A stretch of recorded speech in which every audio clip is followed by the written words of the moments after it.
Hello everybody and welcome to another episode of Sunday Musicians Café. Just a quick refresh, this project is started in May and it's a very informal chat and between friends and musicians. I'm really glad that this project is going well and many people send me many good feedbacks, so please do so if you think you have any curiosity about musicianship and music life in general, the career that we are doing. So I hope you're spending a good time now wherever you are. Please drop a message in the chat here telling us where you are, where you're connected, where you're seeing this live. In other episodes we received messages from Egypt, from the US, so it's really nice to see where all the people are.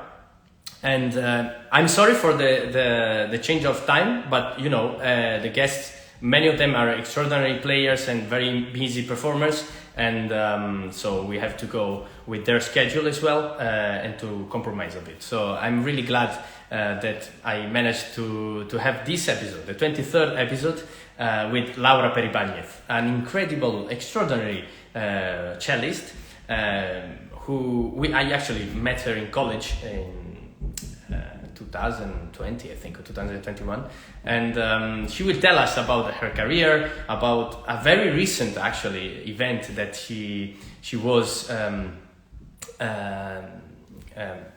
the main character probably of, and in London. So let's invite her. She should be in the chat. Okay. In the meanwhile, if you have any trouble listening to me, or you know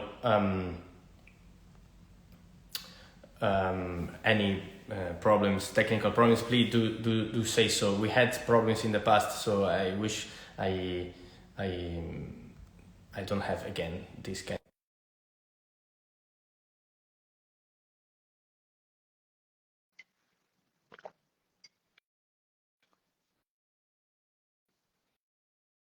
Okay, I accepted her invitation. Here we are. Hello. Hello. How are you, Laura? All good?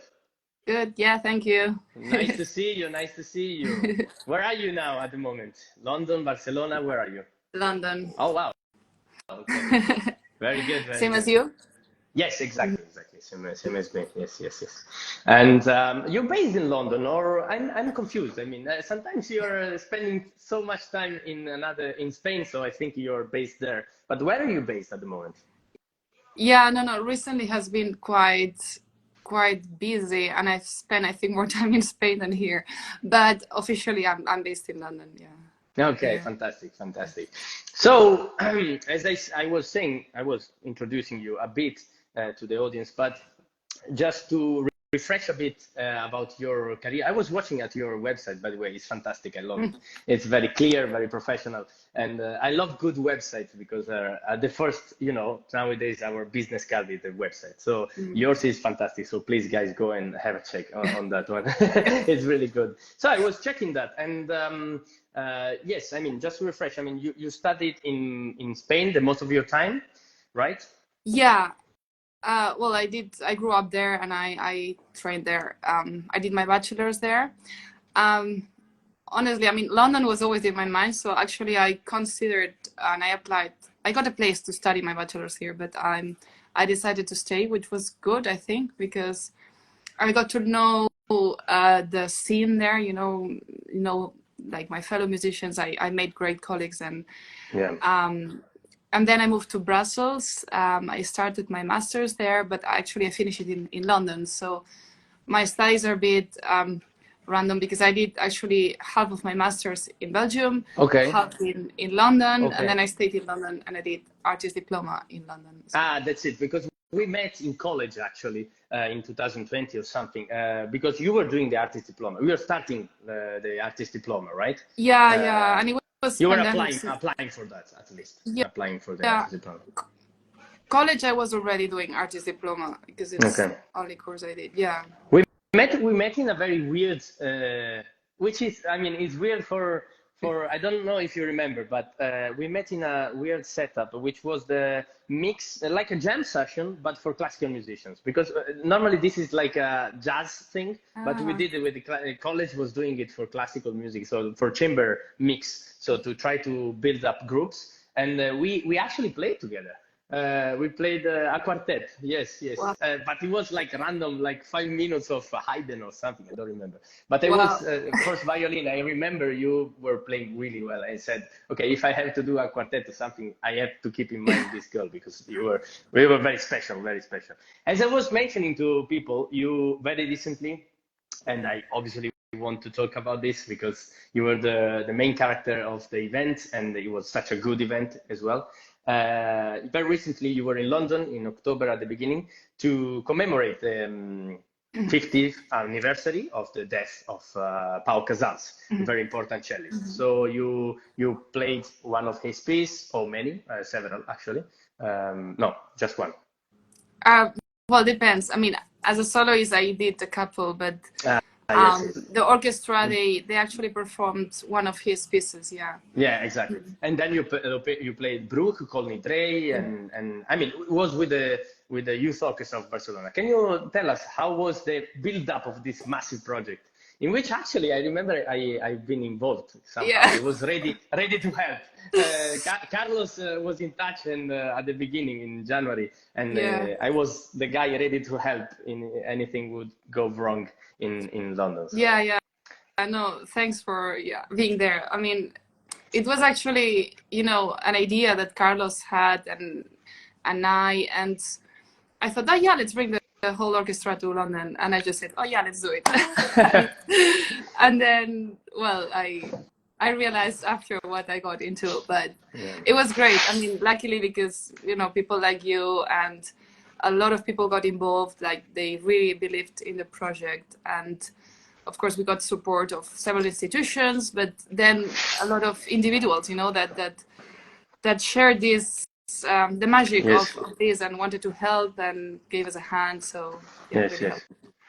No, absolutely. I mean, but this project, I mean, as soon as I heard about it in January or February, I don't remember, I was like, okay, I mean, this is massive. I mean, you need to move 70 people to find a place for 70 people, or even more, almost 100 people, to come to London and to realize this project, which was also featured by Classical FM.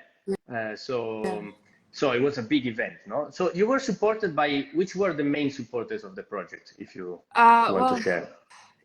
A lot of people, but mainly, of course, all the big institutions, the Spanish Embassy, Cervantes Institute, the Catalan Government as well, and a private company called Enpro. Those were the big supporters. And then, so we had other collaborators, such as Brandon helping with the branding, or Elams promoting the festival concert. So actually, it was at the end, it was tricky to put all the logos in the in the concert program, but these four were the main ones.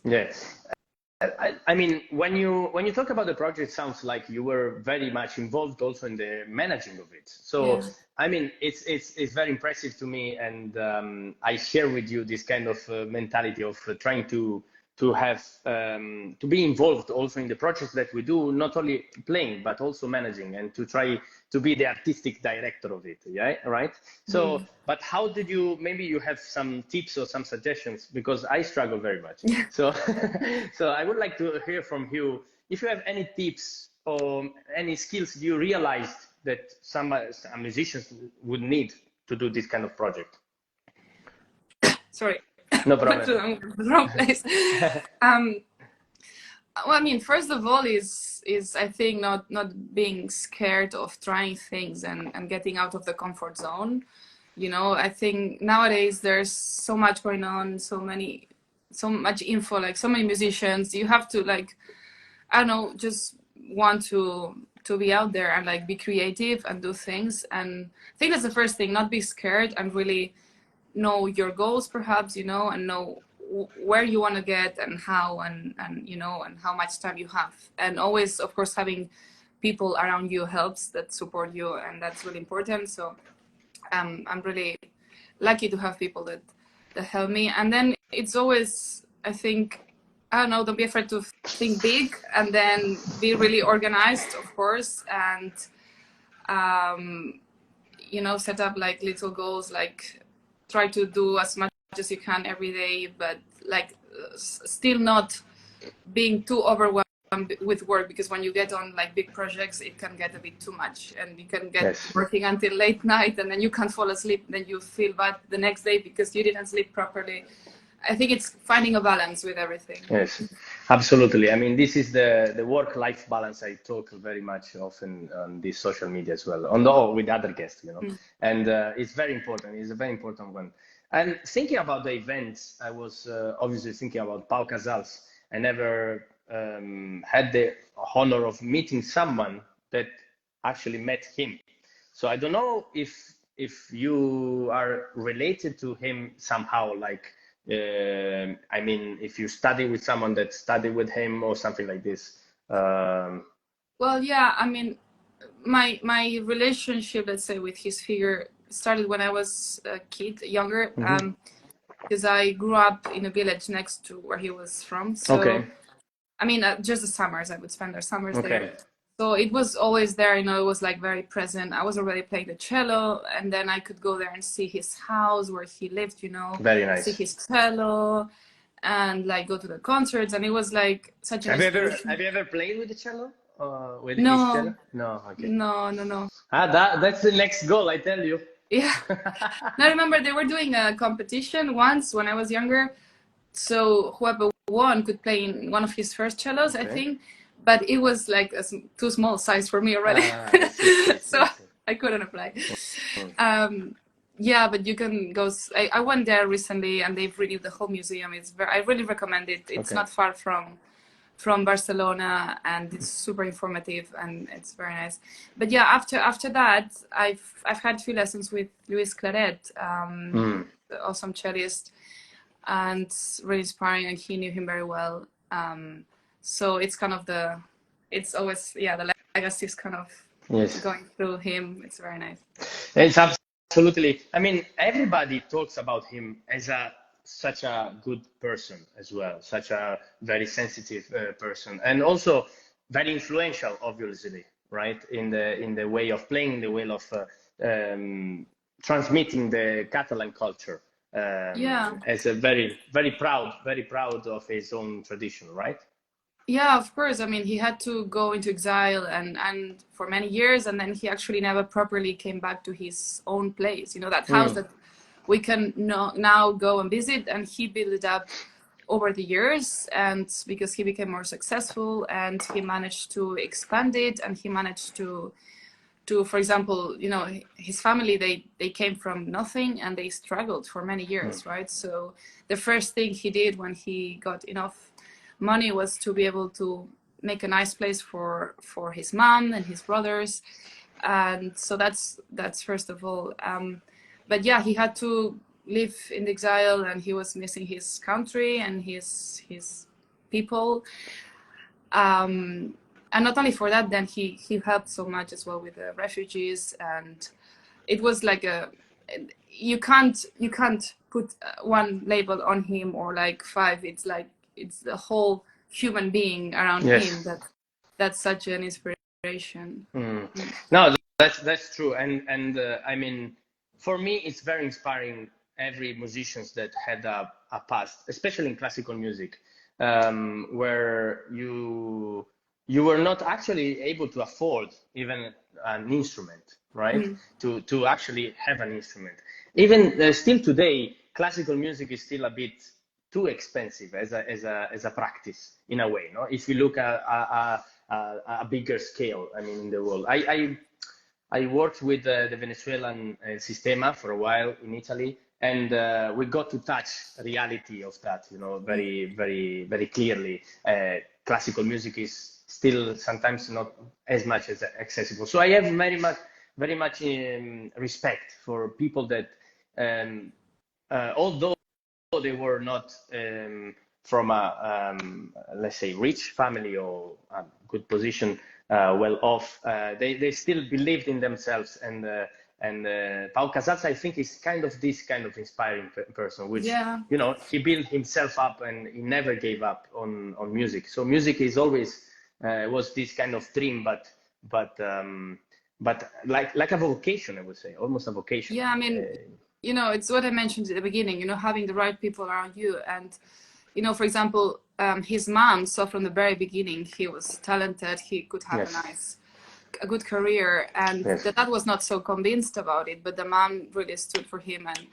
And even though they had very difficult times, she was always there, like making sure he's getting the right training and having all kind of like struggles, but because they really believed in it and they knew they could get something, they managed to go through it. So now, of course, we're very lucky to do classical music, most of us, and it's not easy for anyone, but you just have to understand your conditions and know where you want to get, and you know, when you see the examples, you know, from nothing. I read once he got a job in Paris, and it was too expensive to I mean, he had to basically walk every day for 1 hour one way with a cello in the winter, you know, and then walk back for another hour just to get some money, be able to eat, you know. So yeah.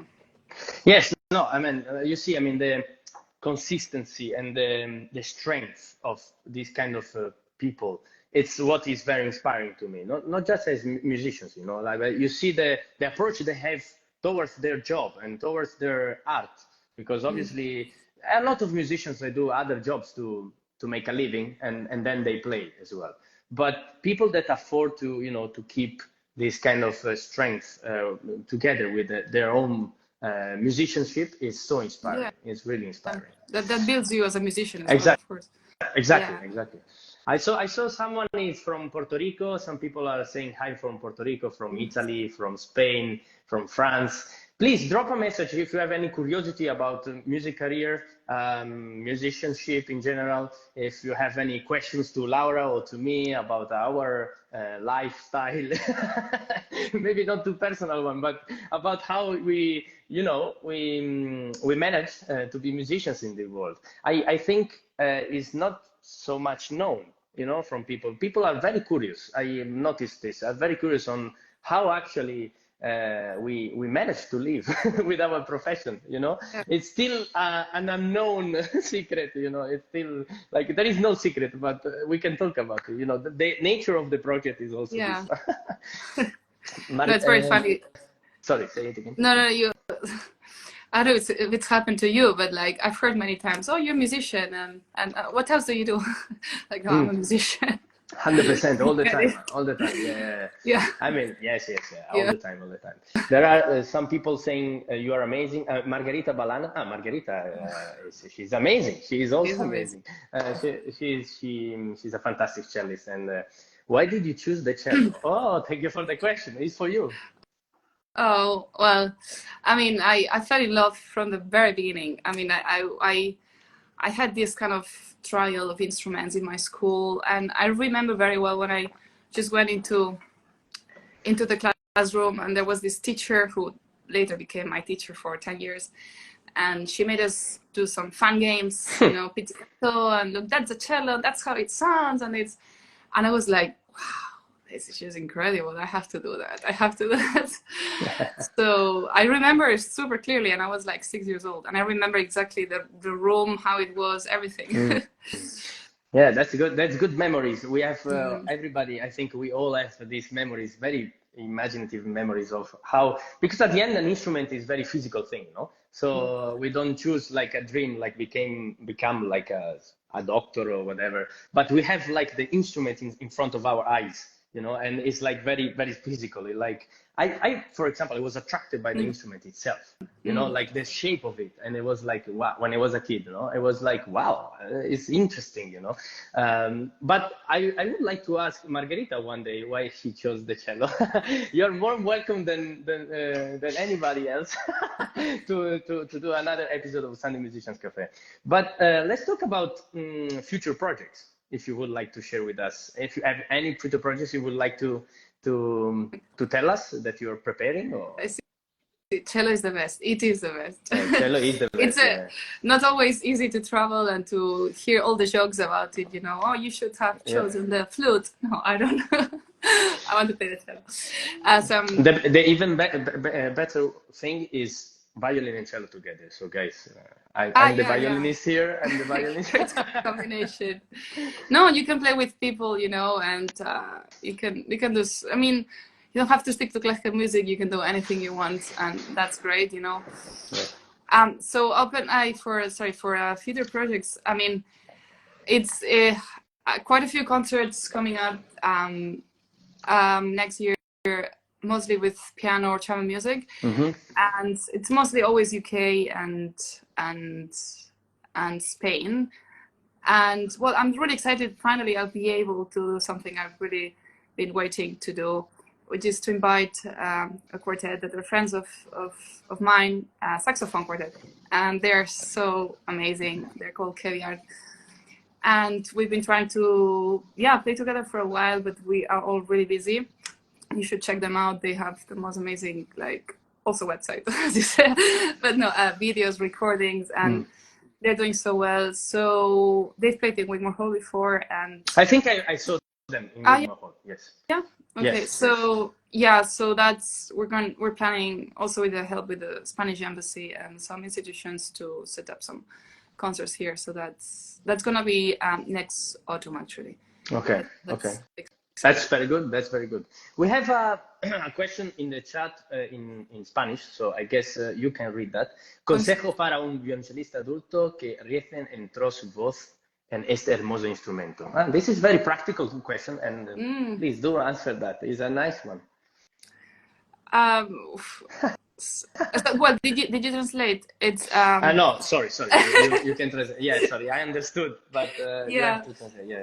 Yeah. Someone asking for a tip of an adult that has just started learning the cello. Honestly, I mean, I think just enjoy and know that you know, it's never late to start, and that of course, like, everything takes time. And only because you start later, you don't have to be overwhelmed by it and think that you'll never get somewhere, because, you know, like, every day, you know, the process every day is important, what you do every day. And every day, if you stick to it a bit every day, you'll discover new things, you'll have fun along the way. It's not looking at the big goals, it's more the process and enjoying it. It's fun. Do you teach adults? Yeah, I mean, I teach not too much because it's hard to combine, and if I teach, I want to do it, like, make sure I'm there for them. But I have a nice variety of students. Also next year, well, I always teach in a youth orchestra. They're all, like, very nice level of students, like in bachelor's or right before. And I might be teaching as well chamber music festival in Switzerland next year. Okay. Also, then that would be like adults that actually they just play instruments because they want, and they gather to do chamber music, and that would be fun. So, and as a teacher, you learn so much teaching all kind of people. Yes, I do agree with what you said just now. I teach quite a lot, actually. I like teaching, and I always say that teaching is the second best way of learning. Definitely. So the first one is practicing, and the second best way is teaching, because I learn from everybody, really. Right. You realize things that you never thought about, like you haven't thought in a while, or you just have to rethink how to something that seems obvious to you, how to make it for someone to help you. So it's really, I love it. Yeah. Also, I noticed another thing, which is I don't know if you ever noticed, but there are problems which I never encountered, and there are problems that some people they struggle with something specific, and I have to think how to resolve that. For me, it wasn't a problem specifically, so I have to think about it and to find a solution for something that for me is natural. It's so good, because at the end it's technically also helping me to understand how and why that's happening. Yeah. And staying here on the on this topic about practice, you know. And do you have any tips for practice? Or you have? I mean, I always ask this to the guests if they want to share their daily routine in their practice session. So they have a specific one sometimes. So I don't know about you. Well, I mean, I don't have as much time as I would like to practice, but yeah, when I do, even today, I had like 10 minutes. So I just played some like open strings, like having a nice sound and just maybe a scale or two. Yeah, I think because when you become busy, you have to adjust with your work and your program and all of this. I feel you. I feel you so much. I feel you so much. Yeah. So I think just to make sure that you're always there for the instrument, you know, that it's ready, not just like go and I have 10 minutes, I'll just play through something. No, I would never do that. I'd rather, you know, be connected with the instrument and then everything just, and then, you know, then if 10 minutes or 4 hours, then you structure it differently, right? So, I mean, always some, open strings, some warm-ups, always scales, double stops, you know. Yes. Now I'm revisiting some PRTs that I haven't done in a long time, but, you know, it makes you feel good with your hands. Yes, yes. And then... I saw recent videos of yours. I loved it. And it was very inspiring because I find the etudes, no, we call etudes, like practice small pieces which are on purpose to build specifically technical stuff, no. And the etudes you wouldn't think is an etude, you said, because it's so beautiful and so well written, right? And to be honest, the majority of the etudes are so beautiful. And the other day I was like actually thinking why I was playing those pieces as a technical thing, you know. I had the wrong approach when I was a teenager. So I went back to them with a new approach, like a musical approach, like, you know, I would perform this. So I give my best interpretation to this etude, and it changed completely everything, you know. It's a concentration of maybe a concerto, maybe, you know, a very important piece. It's a concentration of musical features that we have to, and I love the video, and you're really doing great with those videos. Yeah, absolutely. It's really important to, anything you practice, even a scale, you have to imagine you're playing in front of 4,000 people, you know? Exactly. Otherwise it becomes something mechanic and like you lose the point of it, you know? You practice technique to be able to do music. It's absolutely. Absolutely. I absolutely agree. Just look at the Bach suites, you know. I mean, no one played them. They thought they were like pure technical exercises for many years until Casals he started performing, and they realized it's a jewel, you know. It's magic. Yeah. We have another question from Rag KN 2001. Does it feel different when playing solo cello repertoire as opposed to with piano or other instruments? Also for Pietro on the violin. Yes, it does feel different. Solo, I would say, if you want to say something, I would say very, very shortly that solo, you are more free in a way. So you are more free also on taking your own responsibility for your own decisions. When you play with other instruments, especially chamber music, you have to compromise and to understand what's the right balance between you and the others, right? Yeah. So I don't know what you want to add. Yeah, it's like, I mean, each setup is completely different feeling and like kind of different work you have to do, and when you perform, you get in a different space. I think, at least for me, you know, that's why I like combining all kind of things like duo, solo, whatever. Just the kind of work you do is different, and you learn different things. And when I play solo, I feel like I go away in a way, you know, because it's just you, you and your instrument. And I tend to actually close my eyes quite a lot, and I kind of go somewhere else. And sometimes I think maybe I shouldn't close my eyes that much because I'm still communicating, right? Something for the audience, but because you are there and you can really do whatever you want in the moment. I really love playing like solo stuff. Yeah, absolutely. It's quite intense to be on your own, of course, for a whole hour. Yes.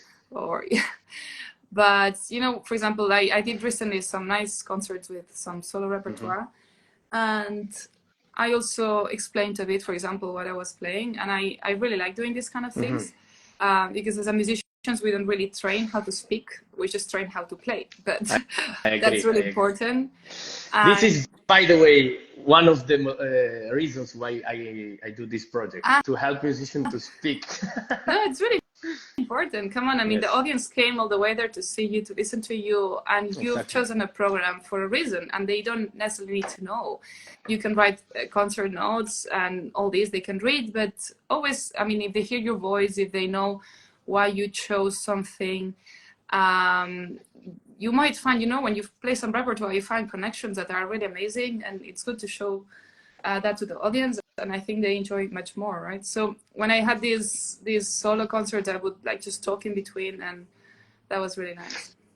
Now, that's absolutely a good practice, and I think it's connecting with the audience is nowadays is so important because we have to. It's wrong to say re-educate, but in a way we have to bring back people to classical music and to really enjoy music. And to understand, you know, to understand a bit better the reason why we play these pieces, you know, and it's not just because it's a tradition, but they still have a lot to say today, and I think connecting with the audience in that sense is key. I know you're super busy, and thank you, by the way, for joining us today. And I'll ask always this question at the end of the live chat, which is, I mean, you already mentioned many of them, but if you have any key suggestion or a tip, you know, for the younger generations, and you know, to try to see which are the qualities that are required nowadays for our classical musicians that you think are a key ones. I can think of a lot.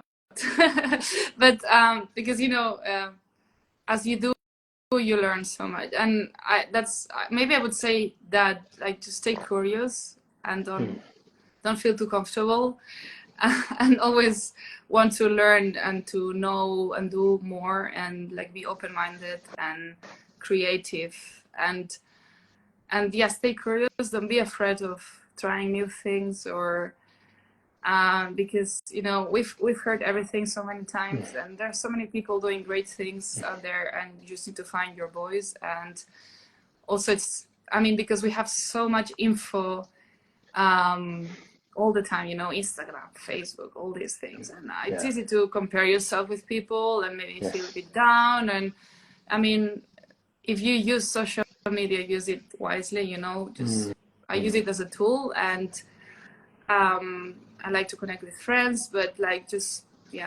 don't just keep going, you know, and like know where you want to get, and be curious and learn, and always learn more and more. Always so much to learn.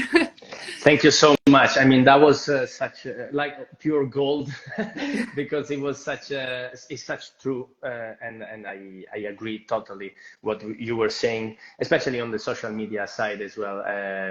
It's very dangerous and risky to get engaged with the social media in a wrong way, and it's very good for us, as it's a competitive job, not to compare ourselves too much constantly.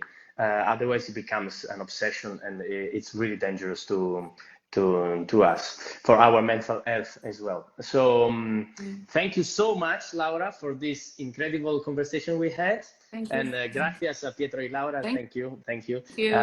And I hope to see you soon in London. If you're here, let's meet in person, have a coffee, and I would love to see you again. And maybe one day play together. Who knows? Yeah. Yes. No, thank you for inviting. It's also great that you're doing this. Thank you. And I think it can be very, very helpful and inspiring for other people. And yeah, best of luck with all your. Thank you so much. Thank you so much. Thank you so much. I wish you all the best, and have a good rest of the day. Thank you. Thank you, Laura. Too. Thank you. Bye.